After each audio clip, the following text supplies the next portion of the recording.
Hello, everybody. So today we have Deiarna here, and I am excited to share her journey because she has a bit of a different story to the classic eczema journey. So typically that classic eczema journey is had it as a kid, kind of went away for those who are lucky, and then it came back with a vengeance. But Deiarna's is more in that kind of 10 to 15% of the people that we deal with, that where it came as an adult. So that's actually really challenging because, I mean, it's hard when you have it as a kid and you've dealt with it your whole life, but you kind of understand because you've lived with it always. So to all of a sudden have rashes all over your body, especially on your face, is really, really, really hard, and having to deal with that as an adult, as a mom, navigating life, everything that's happening. So yeah, Deiarna's story is a little bit different. So I thought it'd be helpful to get her on. And I also just want to say it's really great because Deiarna is only in the first, I think, is it 6 weeks? 6 weeks? Yeah, I think I'm coming up to 8 tomorrow. So yeah, that Okay. 2-month mark almost. Yeah. So she's still like mid-journey, still more so at the beginning of it too. So it takes like a lot of bravery, going outside your comfort zone to be able to do these calls and interviews. So I just want to thank you and reward you and congratulate you for going outside the comfort zone. So can you tell me a little bit about like when eczema started and what that was like for you? Yeah, so as you said, I didn't have eczema as a child, but I did have the allergies into that sort of, once I hit sort of late teens, like sort of 18. So I was getting, the hay fever, and I sort of suffered that sort of on and off. And when I was about, I would say about 28-ish, I saw a naturopath and, just sort of gave me these supplements sort of for a few months, and then, it all just sort of came back and sort of put up with it. So you sort of cut out the classic, dairy, milk, and then just sort of live with it. And then life gets busy. And then in terms of, so I've sort of had the allergy picture, but never the eczema picture. So it's actually coming up to almost 3 years ago. My dad had passed away. Even just a few years prior to that, my mum had passed away. So, fortunately two, very traumatic events. And then straight after dad's passed away, then you've got COVID and, the lockdowns and homeschooling. And pretty much as soon as my dad passed away, it was like the next morning I just woke up and my eyes were really puffy, and I sort of didn't think too much about it, and just, it sort of went away. And then by Christmas time, I sort of was having all the redness and itching, and, started with obviously the topical steroids. And then by sort of that first sort of lockdown period, it was, just red, raw, puffy, itchy. Like obviously I'd been to the doctor, and it was eczema. And I didn't really think too much of it. You're sort of busy being a mum, and you'd put the cream on and it'd sort of go away, and you'd sort of learn to live with it, and then start sort of hiding behind your glasses, or kind of lucky you were in lockdown. So just even just thinking about it now, I don't know how I just sort of put up with it. But that's how it all sort of just started. And then I did see one dermatologist in this sort of 3-year picture, and he just put all the different creams I was using on my back and sort of sent me home for a couple of days, and then came back 2 days later. No, it's not the creams. Keep using your Elidel, and, there's my $500 gone. And so I sort of, lost a bit of, the faith in the health professionals, even, obviously losing my parents. I was that sort of Googling warrior trying to, how do I cure my eczema, this and that. And 2 months ago, prior to starting it, I used a topical steroid in about March of this year, and an oral steroid, just to see what my skin could look like. And clearly that was the wrong thing to do, because it just, before starting the program, my eyes just would, like, I was in that constant flare for like 3 months. It was just red, itchy. And that's what brought me here to the program. because like watching a lot of your testimonials, a lot of people, you know, and even yourself had, you know, had it your whole life. And I remember asking Kessia, I was like, so like, am I different? Like, well, can I, you know, heal too? And she was just like, I remember every time I have bad days, she's like, you put in the work, you'll get the results. So that's, how I sort Yeah. of live a lot of my days. And it sort of works with everything, doesn't it? You know, if you put in that work, you'll get the results. Yeah, which has been amazing for you too. Because when you first started, your skin, like your eyes, and like it was just so red and raw. Like it is pretty amazing in 2 months how your skin has changed so much. And even under my arms, I remember being on that first call and just sitting with my arms like this. It was just, oh, just like aching, like, yeah, just even under my arms were really sore. And so, how did that affect you day to day with all the rashes? Oh, huge. Like, you know, I've got to get up in the morning, go, go, go. I've got to take the kids to school every day. And I'm like, oh my gosh, everyone can see. Like, it's so visual. It was like, you know, all across my eyes. How am I going to, you know, and now I'm still obviously got the sort of hyperpigmentation, but I have no pain.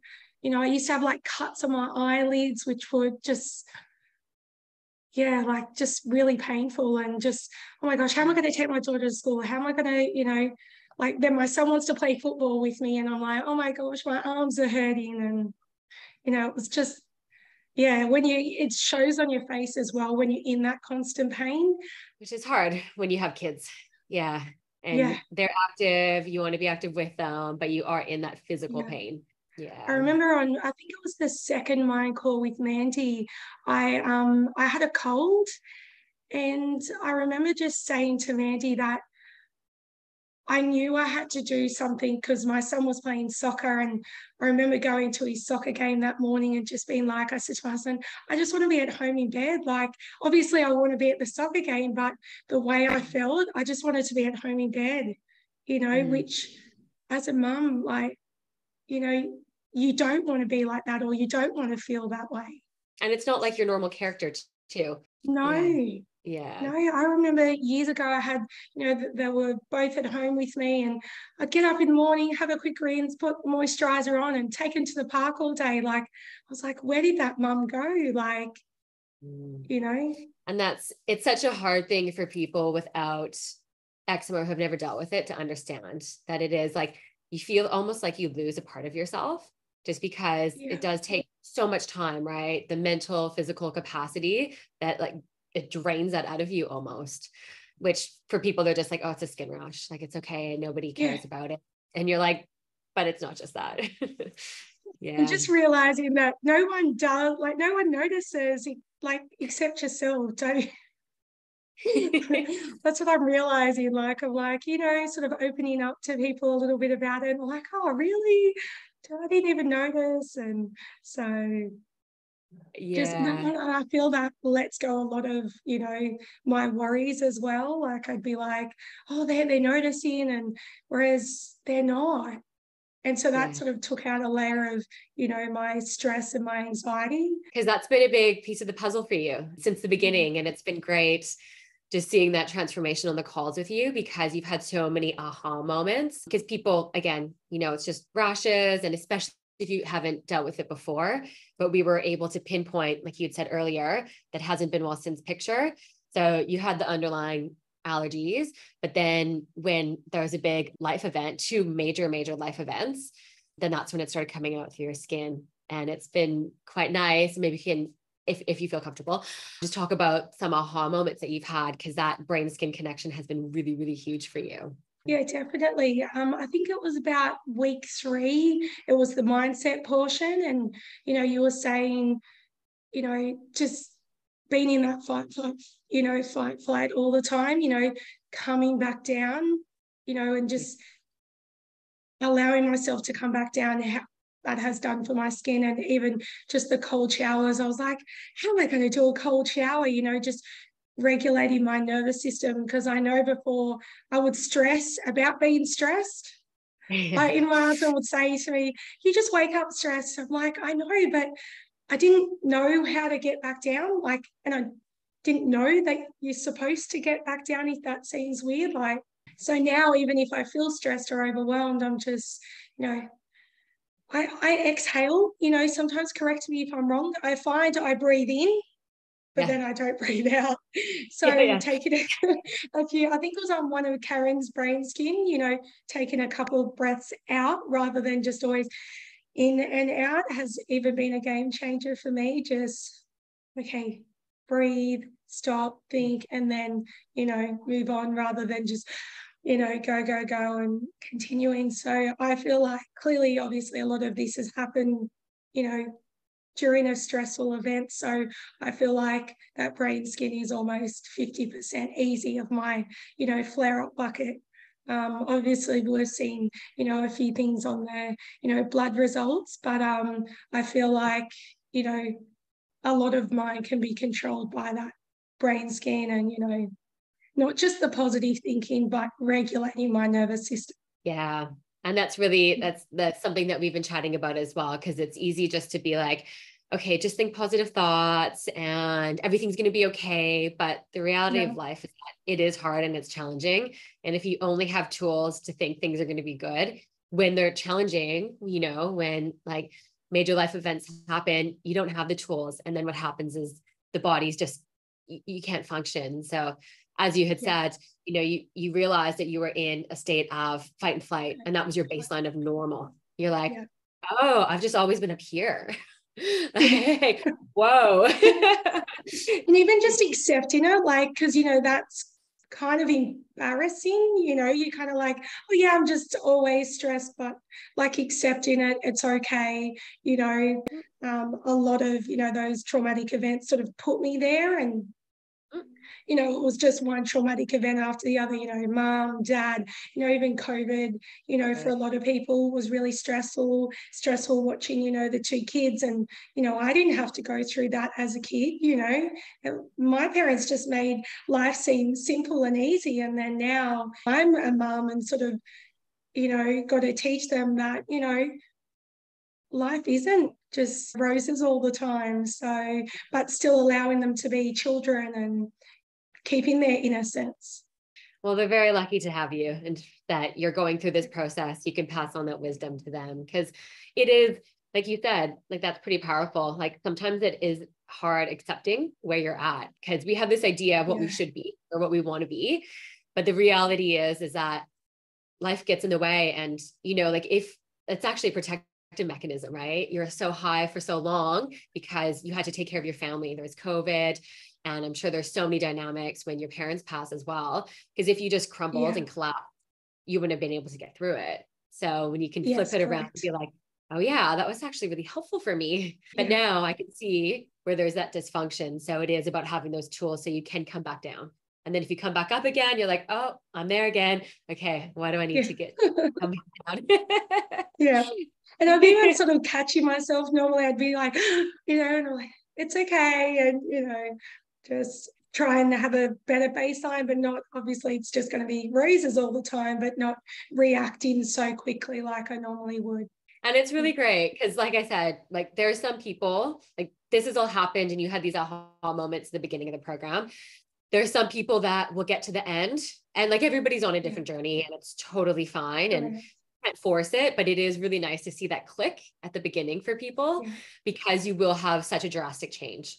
And it is something that I've observed in myself and then also clients is that when that shift happens, that brain skin, that mindset shift, that's when the most healing happens.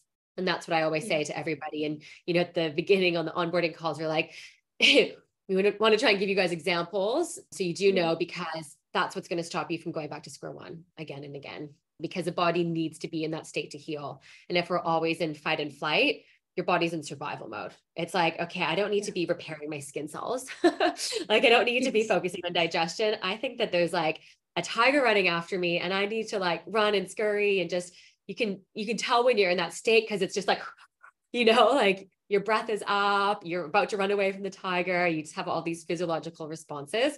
So your body's not in that calm, rest and digest state. So that is of everything that you do, that is like the long-term goal. And that's how you have long-term relief. Well done. Yeah. And that's great advice that you got from Kessia is that what you put in every day is what you'll get out. Yeah. So how are you feeling now? I guess being midway, kind of early to midway through the program, how has things changed for you? Just like I didn't even really think like the things that you add in, like doing the little rituals. Like, I feel like one thing I really wanted to do before this program, but clearly I was never in a state to do, was like read. Like, I'm always Yeah. telling my daughter, she's 8, reading's really good, um, she's reading a lot of like Roald Dahl books. And, I sort of lost that in my adult years. You get really busy. But I didn't realize how those little things like, reading, I was like, how am I going to meditate? What do you mean meditate? Whereas I like doing those sort of things now, before I'm like, especially with the program, you work sort of through it 1 week at a time. And whereas before I'd be like, oh, I've got to learn everything because it's so visual around your eyes. You're like, you need to have a quick fix. You need to get the answers straight away. You need to have clear skin straight away. It doesn't mean anyone else's is less, important than mine if it's not visually on their face, because everyone deals with things. It affects them all in different ways. But because it was so visual in my face, whereas I feel like I'm in everything in my life at the moment, I'm like, okay, one thing at a time. Like, even if bills were piling up, or, I feel like I can achieve 2 things in the day, and then by the end of the week I've achieved 10, whereas prior to the program I'd still have those 10 things at the end of the week, and I'd still be stressing about those 10 things. And it was just this constant cycle of stress, but I didn't know how to get out of it. And because that's how life is. We've got to do this, or the kids, got something on at school, and like before I would stress about what was happening in 2 weeks' time, whereas it's like, one, I don't even need to stress about it because it would be something really minor, but I would stress about it. So even my husband, like, I think just doing a shopping list was stressful for me before, as now I'm like, I love looking at my trolley, all the, colours of the rainbow, even when I do my plate. Like, even my husband looks at my plate and he's like, how come mine doesn't look like that? Because you don't want to eat like this. So yeah, definitely a lot less stress. And even if I am stressed or overwhelmed, just remembering to come back down and, going for a walk, or, definitely at night, I try and read that 10 minutes before bed, 10 minutes of meditation, and then, go to sleep. So just, yeah, and cold showers, like Randy said, it's such a love-hate relationship. But some days I can even just get in and not even be aware that it's cold. So because clearly it's a mind thing. So, and just, before I wouldn't want to moisturize, or now I've cut down to only moisturizing 2 times a day, whereas before I'd like clearly over moisturized. So you're just in this cycle, not, being in touch with, as you would say, your body, or in tune with yourself. It was just, this was me and my body, and I was over here type thing. Just try to like do the program, but also live at the same time, so I can continue this after the program. Because sometimes you get in that rabbit hole, you're like, oh, I just want a cream, or I just want, someone to tell me what to do, but it's like, but then I'm not going to continue it after, because I've been to the naturopath years ago. She gave me the supplement. She said, this is what you need to do, but there was never explanation of why I'm doing it, or never did I want to understand why I'm doing it. So, yeah. Yeah. And it's a really good example of how everything affects your skin, right? What happens in your brain and in your mind, and then what happens, like how you're living your life, like what you're doing before you're going to bed, rushing around, what you're putting in your mouth, that all impacts your skin. And it's hard for people to probably comprehend that. Like at the beginning, it's just like, you need to make all these changes, and it is hard, but it is about just doing it one day at a time, and do, like, the slower is faster is a real thing, because people can get so flustered and either get overwhelmed and it's too hard. But just taking it day by day, and then what you were really good at, are really good at, is just implementing things, and you're like, whoa, okay, I noticed a change in how I'm feeling. Okay, then you're signaling to your brain, continue doing that because I'm feeling better. And it just makes it such an easier process to do it long term, so it's sustainable. Yes. Yeah. So well done. You've taken on so many things, and like just going through the Eczema Healing Foundations, you just had such great results. But it is like just a reflection of what you've been doing day to day and all the work that you're putting in. So Yeah. well done. We're all very proud of you. Yeah. It does get overwhelming sometimes. You're kind of like, you know, you want to go back to old habits, but you're like, no. And it's like, what you need to understand is if you didn't have eczema, you would have had something else. Yeah. You know, and it might have, and I think I said it to Mandy the other day, I said, you know, two things I sort of tell myself is her journey of, you know, trust the process. But a doctor hasn't told me that I've got cancer and, you know, it's incurable and I'm going to pass away. This can be cured in a sense, you know, controlled. Yeah. So that's how I look at it when I get overwhelmed and I think, oh, this is all too hard. And, you know, you just want to reach for that, you know, ice cream. Or even the other day I had a little donut and I was like, I always feel sick from having this donut because it was, you know, I hadn't had that much, you know, sugar. And yeah, I didn't let it affect me. I went, okay, I've had that donut. I don't want it anymore. And, you know, I sort of moved on. But yeah, I talk to myself a lot in that sense based on, you know, my blood results. You know, if it wasn't this Deiarna, you know, another year or two, it would have been something else. Mm-hmm. So, and that's really powerful because like you're actually already at that point where you're grateful for having eczema. You know, it's like, okay, this was a wake up. Yeah, or maybe not. Yeah. Maybe not grateful. Okay. But okay, maybe that was compared to someone compared to someone else who's told, you know, they've got an incurable cancer, yes, grateful in that sense. Yeah. Yeah. Because it's for everybody, it's a wake-up call. And no matter like anybody who has eczema, there's something else happening in the body, which has to be addressed. Otherwise, it will turn into something else, right? And, you know, if there is like a level of inflammation in the body, you know, if we can get it while it's rashes before it turns into perhaps some sort of autoimmune condition, that's great, you know? And it is interesting when you start looking at blood work and did the different tests and like, oh, yeah, there's stuff happening in there that I need to address. Yeah. But yeah, that is just a good like little insight. And that is something really powerful to anchor in on throughout your journey. It's like, okay, I just need to do this step by step. It is eczema and there's lots that we can do to control it. Yeah. So great. Well, actually, one of the other questions, and I don't know if you had any or not, but did you have any resistance before starting the program? Were there any like question marks in your head?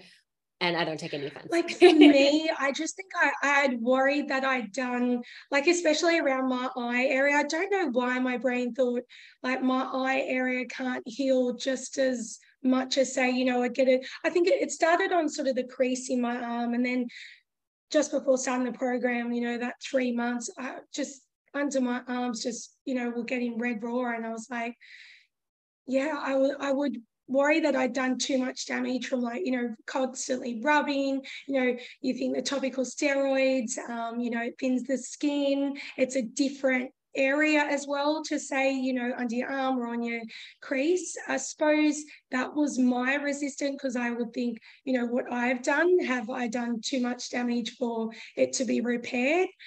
And just as a mum, like the resistance, if my child had this, I'd have no hesitation. I'd, you know, spend thousands of dollars to, you know, look after them and their health. But when it comes to being a mum, you always question, you know, is it worth it? Like spending that money on myself, but realizing now, like, health is like the number one important. And I can't be the mum I want to be if my health isn't, you know, optimal.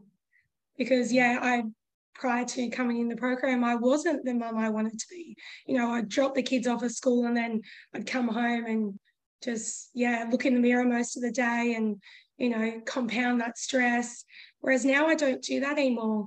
I actually wake up in the morning and just, you know, what's that 1% my skin is, you know, healed. And so I suppose just the resistance on spending the money on myself and my health and, you know, is it really going to work, you know, because I'm not also visually like going to you to a you know, like you go to a doctor or a naturopath, but there's so many more pros, you know, so many more people going through the same journey as you, which I do really love about it. But yeah, I suppose just the main resistance was, can I heal all the damage I've done? And just, you know, I remember saying to Mandy at one of the first calls, I was like, I don't have that mum guilt anymore. Like, you know, even if my kids are home and I'm not always, you know, attending to them because I'm on this call, I always just like I'm doing it for them. Yeah. You know, so. And that's such a big shift, just like for Yeah. personal growth as well, and realizing, okay, Yeah. if I prioritize myself, that's actually prioritizing my children as well. And Yeah. then the cool thing, some of the other girls in the program, when they're doing their daily rituals, they'll start seeing that their kids are reading or they're doing some of the breath work with them. And, you know, because they're little sponges, they're just taking in everything that you're doing. So in the end, like, you're being a good example, right, of what you should do. Prioritize your health, take care of yourself. So well done. Your kids are very lucky. It's so true, because the biggest thing, especially with my son, because he's still home with me, you know, the 3 days is the co-regulation. Where's mum's hug? Whereas before, like, obviously I hugged my kids because I love them to death, but I wasn't really hugging them. Like, I'd hug them and I'd be like, oh my gosh, my eyes are so sore. Whereas now I don't do that. I really hug them. And, you know, I've gotten off the call because you're quite, what's that word? Like, you're sort of Activated. a bit more triggered, and just hugging them and just coming back down has been huge. So even like my son's like, no, we haven't had our 30-second hug today. And so I'll always go, okay, put what I'm doing down. Whereas I'd be like, normally, oh, I'm too busy. Whereas now I stop what I'm doing. I hug them 30 seconds. Like, I can still do that task I was doing. So. Wow. That is so beautiful. That just made my heart melt. Where's my 30-second hug? Sometimes I stop, like, I don't ever like try to cry now because I'm like, I don't want to do any damage to it, but it's so true. Like, oh, that is just the sweetest. Yeah, they're very, very lucky. And that's just really nice, the co-regulation, that you've like implemented them. And for them, like, that's just going to be their normal. So that's pretty cool. That, and like, it's great now as adults, like, we're so lucky because we have access to this information. And so for kids growing up these days, that's their baseline of like what will be normal for them. How great is that? I didn't really look at it like that, but that's so true. Yeah. Yeah. Okay, cool. Well, Deiarna, that was a lovely chat. Thank you so much for hopping on today and talking about your journey, because it can be a lot when you start talking about like your life experience. So really, really grateful for that. Do you have any words of wisdom for anybody who's either starting out in the Love Your Skin program, or even people who are just still, you know, trying to use creams or still Googling on the internet? Do you have any words of wisdom? I sort of wrote down like, I don't know. One thing that has really been good for me is podcasting, you know, getting out of, you know, your head and just listening to some really motivating podcasts. But maybe I'm stealing it from, you know, Mandy, but one thing, like, really trust the process, just like getting out of your comfort zone as well. And it's not normal to just want to hide away at home. For me, drop the kids off at school and just hide away at home. It isn't normal. And it's so much better not hiding away at home. That's pretty powerful, because that does become like, I was there too. And you get to the point where you're just exhausted, don't want to do anything. And then when you realize, you're like, that's not me. Like, and also I don't live that way. So denormalizing that is really big. Yeah. Well, thank you so much for joining today. That was really great. And thank you for sharing your journey. I'm sure this has helped a lot of people, and I'm sure this has resonated with a lot of moms. So, yeah.